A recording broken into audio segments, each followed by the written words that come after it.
Hello అండి, అందరికీ నమస్తే. వెల్కమ్ టు మై ఛానల్ మా ఇంటి వంటలు. ఈరోజు మీకు ఒక మంచి హెల్తీ రెసిపీ చూపించబోతున్నానండి. అదే టమాటా మెంతికూర రోటి పచ్చడి అండి. టేస్ట్ అయితే చాలా బాగుంటుంది. మనకి ఈ రోటి పచ్చడి రైస్లోకి అలాగే ఏదైనా టిఫిన్స్లో కూడా చాలా బాగుంటుందండి. మీకు కనుక ఈ వీడియో నచ్చితే ప్లీజ్ అండి ఒక లైక్ చేయండి. అలాగే మరిన్ని వీడియోస్ కోసం ప్లీజ్ నా ఛానల్ సబ్స్క్రైబ్ చేసుకోండి. థ్యాంక్ యూ అండి. Thank you for watching. ఇక ప్రాసెస్లోకి వెళ్ళిపోదామండి. ముందుగా పొయ్యి మీద కడాయి పెట్టుకొని అందులో ఒక 2 టేబుల్ స్పూన్ వరకు నూనె వేసుకోవాలండి. నూనె వేడెక్కాక అందులో ఒక 4 వెల్లుల్లి రెబ్బలు వేసుకోవాలి.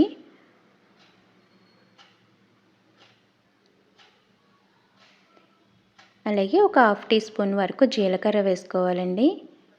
ఇవి కొద్దిగా వేయించుకోవాలండి. ఇవి వేగిన తర్వాత అప్పుడు ఒక 2 టేబుల్ స్పూన్ల వరకు ధనియాలు వేసుకోవాలి. ఈ ధనియాలు కూడా కొంచెం బాగా వేయించుకోవాలండి. ధనియాలు బాగా వేగిపోయాయి కదండి. ఇప్పుడు ఇందులో టమాటాలు వేసుకోవాలి. నేను ఇక్కడ 5 టమాటాల వరకు తీసుకున్నానండి. వాటిని సన్నగా ముక్కల్లా కట్ చేసుకున్నాను. ఇప్పుడు టమాటాలన్నీ వేసి ఒకసారి బాగా కలుపుకోవాలి.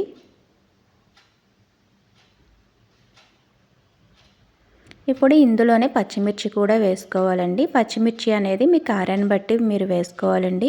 నేనైతే ఇక్కడ ఒక 6 పచ్చిమిరపకాయల వరకు తీసుకున్నాను. మీరు ఎంత కారం తింటారో దాన్ని బట్టి పచ్చిమిర్చి వేసుకుంటే సరిపోతుంది. ఇప్పుడు వీటన్నిటిని కూడా బాగా కలిపి మూత పెట్టి మనకి టమాటాలు బాగా మెత్తగా మగ్గే వరకు ఉడికించుకోవాలండి. ఈ టమాటాలు మగ్గేటప్పుడు మధ్య మధ్యలో కలుపుతూ ఉండాలి. లో ఫ్లేమ్లో పెట్టి మనం ఈ టమాటాలు అనేవి మగ్గించుకోవాలండి.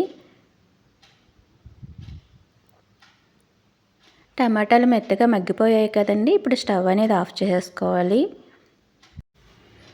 ఇప్పుడు ఇది నేను రోట్లోకి వేసుకుంటున్నానండి. మీరు మిక్సీలో కనుక వేసుకోవాలనుకుంటే కొద్దిగా చల్లగా అయిన తర్వాత అప్పుడు మిక్సీ అనేది వేసుకోవాలి. ఇప్పుడు ఇది రోట్లో వేసుకొని కొద్దిగా చల్లగా అయిన తర్వాత దంచుకోవాలండి.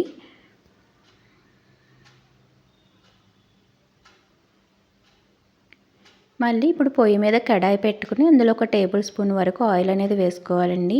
ఇప్పుడు ఇందులో మెంతికూర అనేది వేసుకోవాలి.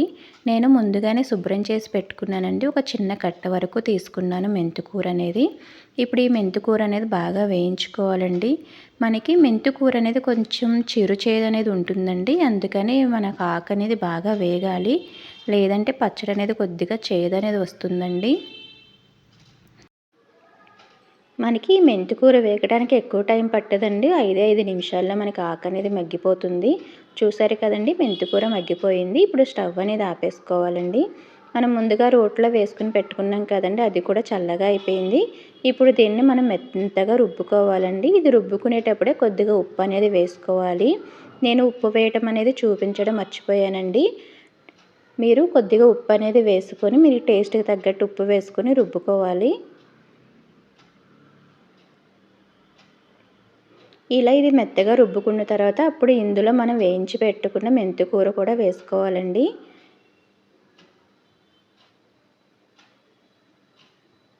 ఇప్పుడు ఆ మెంతికూర కూడా వేసుకొని మొత్తం అంతా కూడా బాగా కలిసేలాగా బాగా మెత్తగా రుబ్బుకోవాలి. మనకి పచ్చడి చేయడానికి ఎక్కువ టైం అనేది పట్టదండి. కాకపోతే కొంచెం నూరుకోవడానికే మనకి టైం అనేది పడుతుంది.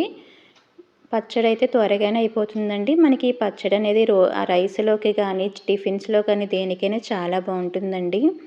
ఇప్పుడు ఇందులో నేను రుచికి సరిపడా సాల్ట్ అనేది వేస్తున్నానండి.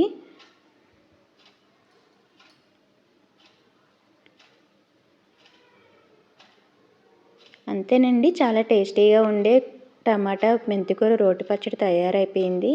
ఇది మీరు కావాలనుకుంటే కనుక తాలింపు పెట్టుకోవచ్చండి. నేనైతే ఇక్కడ తాలింపు పెట్టడం లేదు. మీకు ఇష్టం ఉంటే కనుక ఇది తాలింపు పెట్టుకున్నా కూడా బాగుంటుందండి. లేదు అన్నా కూడా ఇలా డైరెక్ట్గా అయినా సరే తీసుకోవచ్చు. మనకి పచ్చడి అయితే దేనికైనా చాలా అంటే చాలా బాగుంటుందండి. మీరు కూడా ఒకసారి ట్రై చేసి ఎలా ఉందో కామెంట్ చేయండి. మీకు కనుక ఈ వీడియో నచ్చితే ప్లీజ్ అండి లైక్ చేయండి. అలాగే మరిన్ని ఇలాంటి వీడియోస్ కోసం ప్లీజ్ అండి నా ఛానల్ని సబ్స్క్రైబ్ చేసుకోండి. థ్యాంక్ యూ అండి. Thank you for watching.